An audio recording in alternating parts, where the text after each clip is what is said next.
Welcome back to West Texas View. We've been talking with Susie Martinez from the Samaritan Counseling Center, and before the break, we were talking about a number of different programs they have, but I particularly want you to talk about For Kids' Sake. Yes. That is a program that is designed for parents to help their children as they transition through a divorce process. And so these are classes that are offered both in English and in Spanish. We used to have them just in Odessa. Well, now we are going to start in Midland as well. So we will have classes in Midland and Odessa. What we would like to see is at some point, these classes are usually court ordered. We would like to have parents just come in and join the class because it covers a lot of different areas of concerns that they may have as their children go through this divorce process with them. So it's a very important population both for the children and for the parents to learn how to communicate with each other, to learn how to look at the children's needs before they look at their anger through the process of the divorce. So we would like to be able to say we will start classes in January. And like I said, we have them both in Midland and Odessa now, so we're very excited to be able to offer if you're that. not cognizant of the damage that can be done, you certainly need to get help during that process. Yes. But also, I want to make sure that I'm correct in this. This is Samaritan Counseling Center of West Texas. So even though a program may be offered in Odessa or in Midland or in Big Spring, anyone in the Permian Basin can come to that. Absolutely. That, like I said, we would like to have more volunteers for the parents that are going through the divorce process to come in and sign up for the class to learn some skills on how to help themselves and how to help their children as they go through this process. So yes, it is open to anyone. It's just those are the locations where we offer the classes, but they can come from anywhere and everywhere. We would absolutely love anyone who is interested to come in. They just need to call the office and we'll go through the registration process for them. The other program that we offer that's important for the community to be aware of here for West Texas, because it's very unique, it's called the STAR program with Medical Center Hospital. The STAR, S-T-A-R. S-T-A-R program. And we have a counselor that goes over there to help with the cancer patients.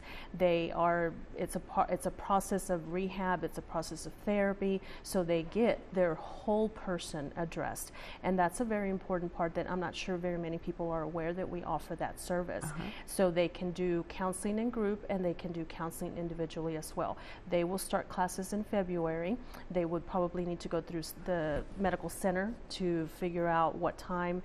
We're looking at probably the mornings because it's easier as the patients get their treatments and things like that. So it's all in-house. They do not have to come to the center. If they want to come to the center for individual counseling, they can do that, but it helps us go to them where their needs can be met. So that's a very important program that we want to make sure the community is aware that we offer that. Which is one of the reasons that you set up satellite campuses, is so that your one counselor can go to a community where there's a number of patients that can be helped, or clients, whatever we call it. Yes, if they're in the hospital, they're patients. If they're outpatient, they're called clients. So yes, if the clients need some help in a different area, it's easier for travel purposes. Right now, we only have 2 satellite offices open, and that's the one, the STAR program at Medical Center, and then we have one at Casa de Amigos, which is for our bilingual community.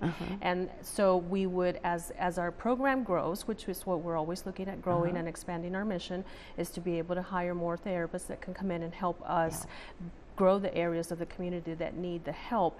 So we would like to open back the satellite offices that we used to have in Big Spring and Andrews, and then there was another one here in Midland as well. So those are the things we're looking at to be able to expand the program. We also want to, within this year, to establish a support group for teens as a coping skills group for those that, again, and we talked about the bully and the peer pressure, even dating, those types of transitions to college, those issues that they may not feel necessarily they need therapy for, but they need a support of people that are going through the same things. So that's one of the things that we would like to start looking at. And also because of the high suicide rates and things like that, we'd like to be able to offer a support group. also, again, as I said before, with the older adults who are going through a transition in their life, that I'd like to offer a support group for them. In the past, I have done a support group like that, and it's very enriching for them. It helps them explore where they need to grow and change now that they no longer work, and maybe their spouses have died as well. And so it gives them a sense of identity again and a sense of purpose. And I think that that's a very important need in our community, and that's a group that we would like to start sometime within this year. And going back to the anger management, that we would like to be able to offer that as a support group versus a therapy group, that it needs to be a support group for maybe the work setting or maybe the relationships or what have you, but different areas of just being able to talk about it without feeling like there's something wrong with you, because that's still an issue.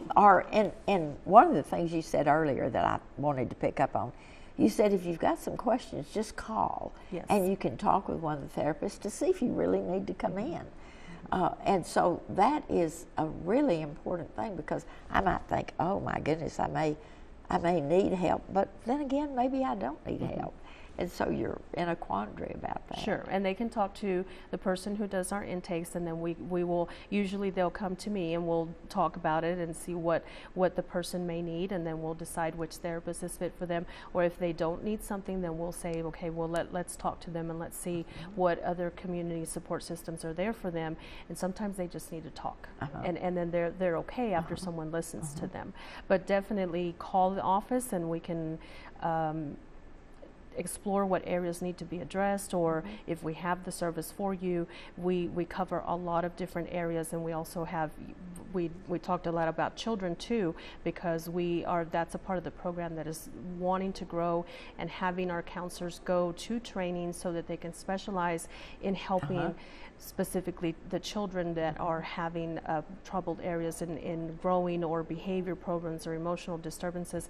And so we keep ourselves up on top of what the community needs, and we like to do that, because again, we're addressing the entire family system, their entire living system, and that's what we'd like to do. And you know, one of the things that always amuses me is when something really tragic happens in a community, and everybody says, why didn't we see this coming? Or why didn't the parents see this coming? Or why didn't the husband or wife see this coming?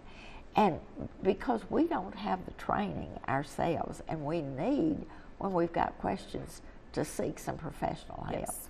And it doesn't cost you anything to ask a question. And that's what we're there for, to be able to guide them to see if this is a serious issue that needs to be addressed, or maybe it's just a kiddo who's throwing a tantrum today. But it's better to be safe than to... But you need to look at patterns, and you need to look at withdrawing into your... I know when I became a widow, one of my first natural inclinations was to withdraw, and that was the worst thing you could do. Yes. We have loved having Susie Marquez here from the Samaritan Counseling Center. She's the clinical director, and there is so much I want you to know about the Samaritan Counseling Center. So join us next Sunday, and we're going to have another program about it. Thanks a lot for joining us today. Thanks for joining us for News West 9's West Texas View with Johnny Lou Avery. This has been a public affairs presentation of KWAB-TV and KWES-TV.